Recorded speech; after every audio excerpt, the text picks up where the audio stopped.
At the oil up a new queen. Ah, see, I wash a simple word too. As I shot, there was Wasson Shuenya, oil, no when you do one hour. Wasson Shuenya, if you were baby, or tell them away, or Dawson, Uncle Sankasa, away a new queen. Nothing, yes, and it's the yen oil, not to the yen, GB. Yenny, dear, my yam for me now when you are. I can was on the front one some of the yachts. No moment, no query, Assassin Robertson, your share, Nino Duna and some more canal, and then you couldn't know. Or ye my money, no moment were in a farfonity about oil. The oil fund, at first, we thought it was going to be a blessing, but now we are realizing that it has rather turned into a case. Well, I think the oil industry is going to can be a tremendous benefit for Ghana if the revenues that are generated from oil are used wisely. The discovery and subsequent production of oil offshore the western coast of Ghana is expected to provide enormous opportunities for high economic growth in the areas of revenue, infrastructure, job creation, and livelihood enhancements. This expectation could be achieved through the development of a comprehensive legal and regulatory framework that will ensure maximum benefits, including maximization of revenues, local content development, and participation, whilst minimizing negative impacts on environments and livelihoods. This documentary therefore explores citizens' perspective of the social, environmental, and economic impacts of the emerging oil and gas industry. First of all, I think it's important to credit Ghana with some significant achievements. And it's very difficult for any country to get ready for oil when they've never had reason to get ready for oil. But with the discovery in 2007, Ghana worked hard, parliamentarians, the government, and civil society, to try to make sure that there's proper legislation in place. The Petroleum Revenue Management Act has very important transparency safeguards. For example, the government must disclose the payments that they receive from oil companies and how much oil is produced on a quarterly basis. This is the kind of transparency safeguard that very few countries actually have.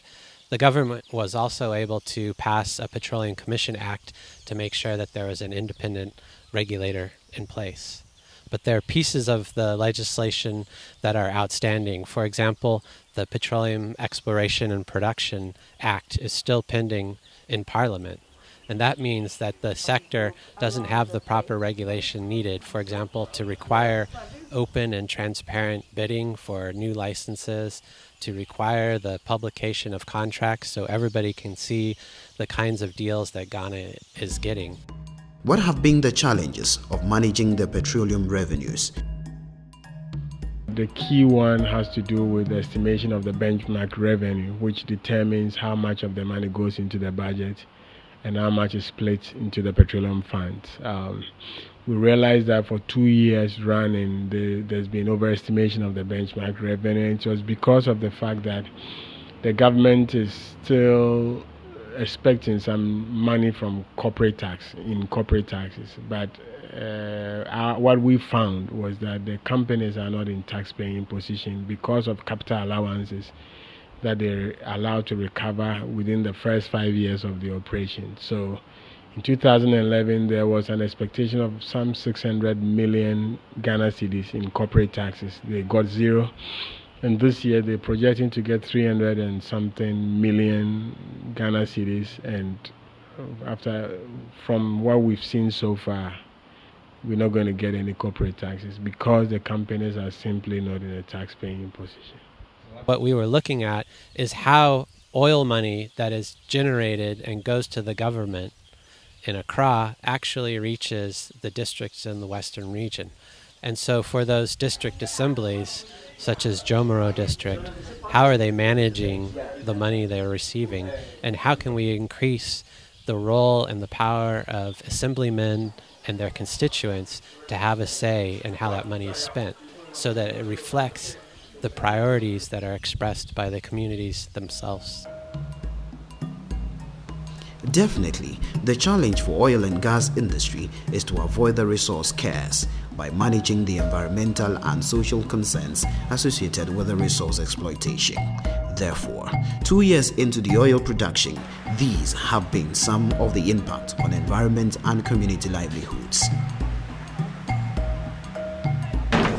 For the meantime, we are exploring and exploiting oil from the same area that fishers also operate. That's the sea, and therefore they have something in common. There's something positive if you think of the overall benefit to the country as a whole, which the fishermen also will benefit as regards getting their inputs to operate with. They also have some concerns that their fishing area is dwindling because they are not allowed to go through too close to the rigs.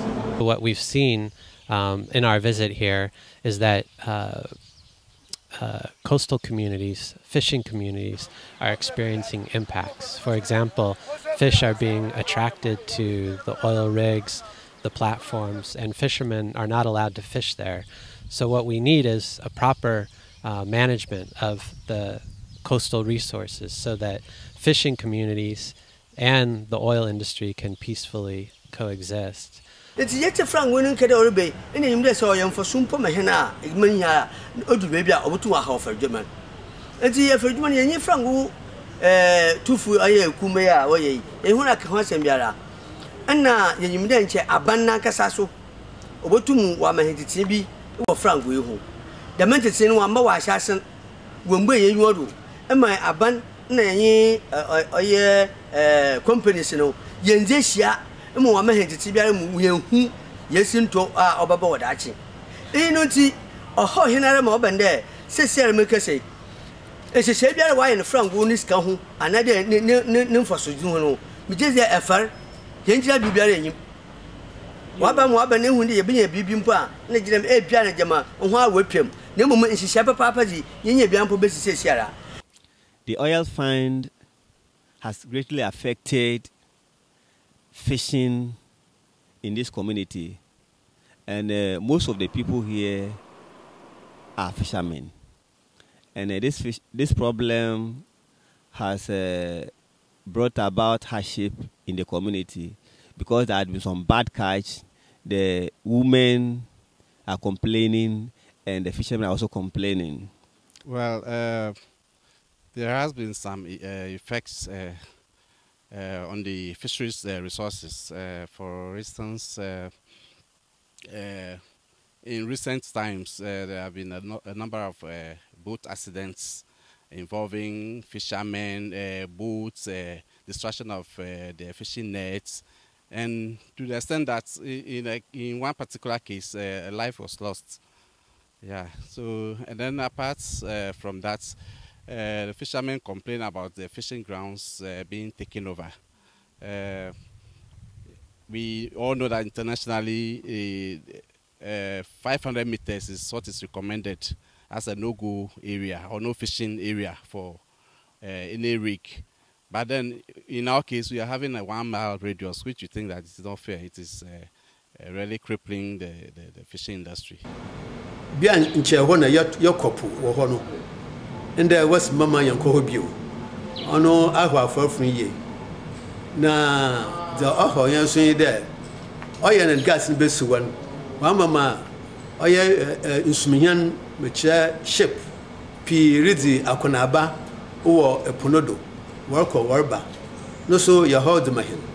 And say, Abba over there, after from Yayashi, or Yan Nansu Biado. Now, you said, company or to oil the gas one. No, so Obayashi, Ama, Ayama, your one canka Western regional, your Chumuko, Ivory Coast. Na Yaba was one Yashi from my hand. Into the Mahoe, how a bien Mabazini, or your ships are woods on a band dorsal. On them oil and gas now, what to open. The feel so be a word to oil and gas in Chahona, Yokopuho. And there, and then also a kitchen on them candy or wincy. Now, Yaso and Nemetzina your way, o mama ye be pede boko nti ye na ye hawa aba frafo yan asitsem western region. Oh, my comment, the oil and gas, now that this has come, it's going to affect our industry because very soon more rigs will be laid across our ocean here. And then the limitation is that every rig we have to go 500 kilometers from that place. So it minimizes our operation. And then as it goes across the whole Gulf of Guinea, then we have no place to do our business. So I think then the people, the operators are not cooperating with us, and they don't even give us way to dialogue with them. We cannot have anything affecting us. There was a split, oil split around Axim. We were asking them to come over. We never heard from them. We had a dialogue at Kofodia. We asked them to come and explain certain things for us not to get an oil case. They never turned up. So I don't think they are cooperating with us, and it's going to affect our industry. We know that. And the government must come in to see how they can,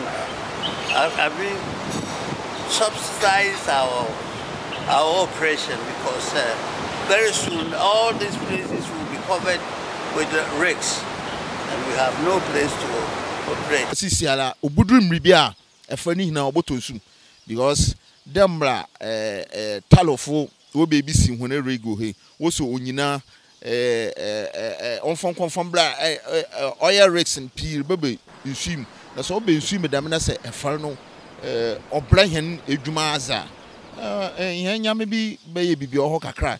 Recently there are so many wheels dying and so many bentiment and so many seaweeds, which of course is preventing us from dragging the net to shore. That is at the end of it all, is affecting the fishing business. Sisi ala yepui enami bebre wo ho a ori yu wapunu today eban ina onyi tru yinam da me na mi nyina sisi awori yu wapui ma yenkofo kwa wonfe bimba ena nso ade bi wa bapunu mko efu bi a owo ho a na epu na eyi na aba ebisi da onye oya na ebisi oya na yehu hwe ya afre mpenyumfum wa abohwe wose worokọ na wa akohwehwem na wa aba yanti ho hwe nti oya ho kese odema ehye na ye wo mpano ho enye nso enyi wose oya na odu beebi a oye ebitumugu enye nso yenyi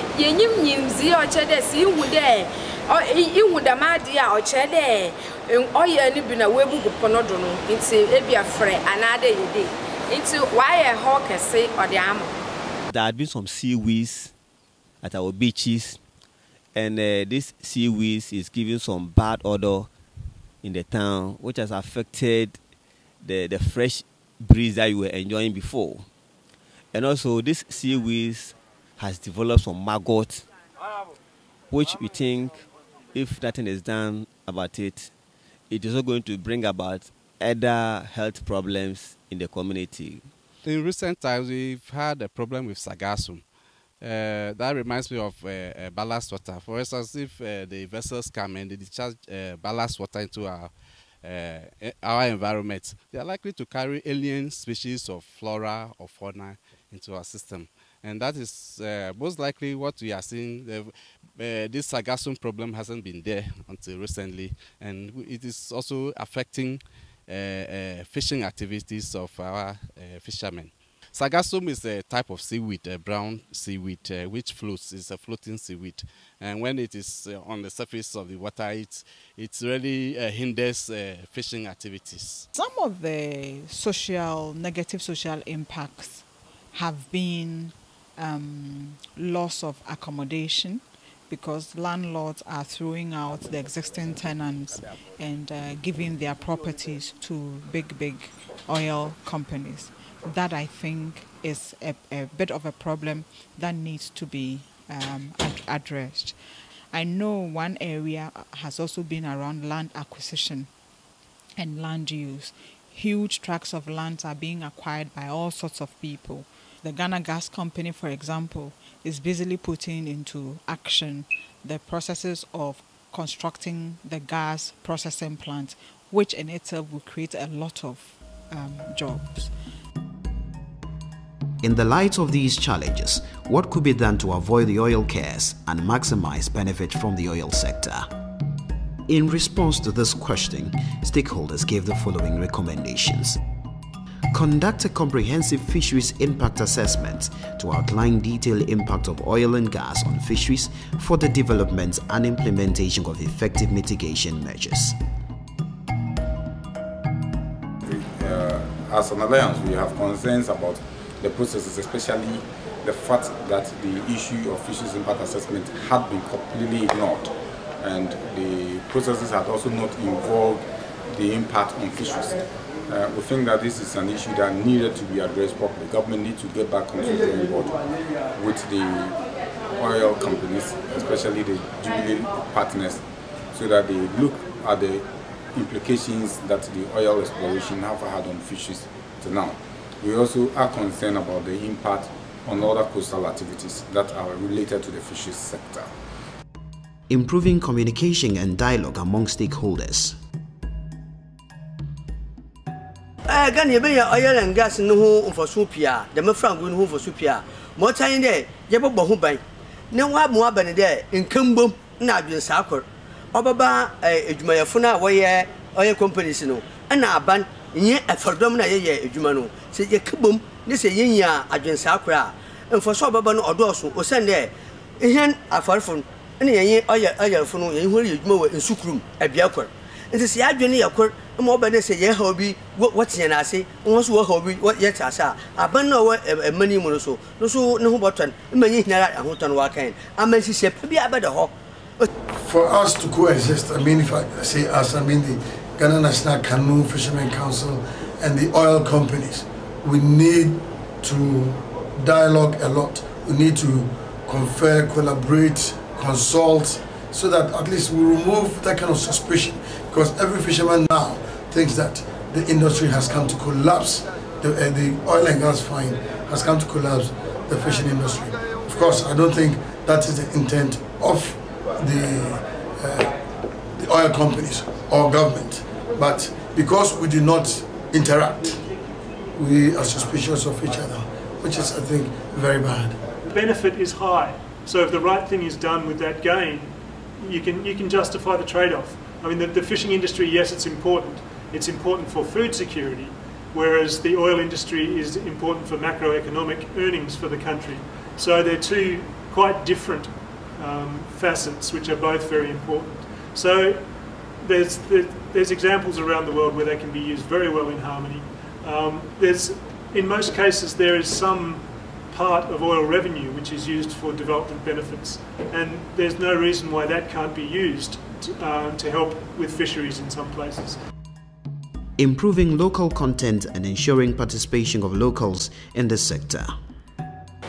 Na edwuma bebre wo hanuma oil funu wo hia wo kwama no na wakafa da menyama no wode ba na nsei po yete da nyini nsu mpo wos wo no mpo wos Ghana fo wo de enye nti wo kwama no na wakofa ba nti mehwehwe aba ne de onye biribi ewada ma de no ho na nka afalifu isa na pudwuma ne se ya neska kakra wo no obotum se oduboboi nsu company bia na nka oil fi wa abafa so obotum da hwehwe vegetables bia na nka abofi wa abafa na nsu we nya niska na yi de menya pa no mpo wase waje no kwakaje no beebi wa ba ye wo pamesi afu ye botum ya ato pa no ye botum ya ye bibi pa no de menje ndi da wodi certificate na wadoton increase the education of the fishers. We are educating them. We are also in talks with the oil industries. We are trying to see if we can provide alternative livelihoods for the fishers. Transparent, accountable and sustainable revenue management and utilization toward poverty reduction and accelerated development. We strongly believe that for the oil to be a blessing, one, there should be transparency. The mining methods should not affect local communities, but should rather bring them out of poverty, so that we will have a repeat of the problems in some other parts of Africa. To have a clear roadmap, which will be provided in a development plan, long-term development plan, that is bipartisan, bought into by all Ghanaians. So if we agree that every money we receive from petroleum, we're going to spend it on health, that's a collective national decision. And then we're able to track the process, the progress of whatever development agenda that we've set for ourselves. And we'll be able to look back and have no regrets, rather than spending the money as and when we decide to spend the money. The kind there, Skabia over fee, oil and gas in Baban, Aban Obashadi ye. Aban Bashadi ye. Na Odi Biatu, Ama, Ndamba, Yedi Baya Yajuma, one day bring. Now what did be Satu, Ama, Ndamba so. The feel so submitted by first man, the market and Maya for Fini, or the Aban which could be good to them a farful there. On them the way you go, Punumo, say, at Yan Chembisi, Punumo, to Wagua for Yatutu sa abande on set funny be a fan yibinya for safe. Well, I think you know, the oil industry is going to can be a tremendous benefit for Ghana if the revenues that are generated from oil are used wisely. In a lot of countries, what they do, however, is that oil industries often have onshore impacts. And then there's also the danger on if there is an oil spill, or impacts in terms of social impacts or development impacts on public services like roads and ports. In those cases, usually what happens is that the local governments get a share of those revenues, so that they can use those funds to upgrade roads or to deal with some of the socioeconomic impacts that are doing there. And I would hope that might be one thing that Ghana might want to look at, is to what extent does a share of the revenues that go into the national coffers from the offshore oil and gas, how much of that goes to the regions or the districts who are feeling most of the impacts. Improving institutional capacity and stakeholder collaboration for effective management of the petroleum sector. So we need to make sure that the environmental management plans that they're going to put in place to address some of these unintended outcomes, they are solid. So we only have to strengthen the EPA, and we have to make sure that we put pressure and demand accountability from EPA. I've always said that. Also on the environmental side, there are capacities that don't exist. The Environmental Protection Agency has very little capacity to monitor the environmental impacts of the oil industry. And civil society groups and communities are stepping in. For example, Friends of the Nation is working with community-level monitors so that they can report oil spills, other problems that are coming up because of the oil and gas industry. But government certainly needs to do its part to increase the capacity of the Environmental Protection Agency.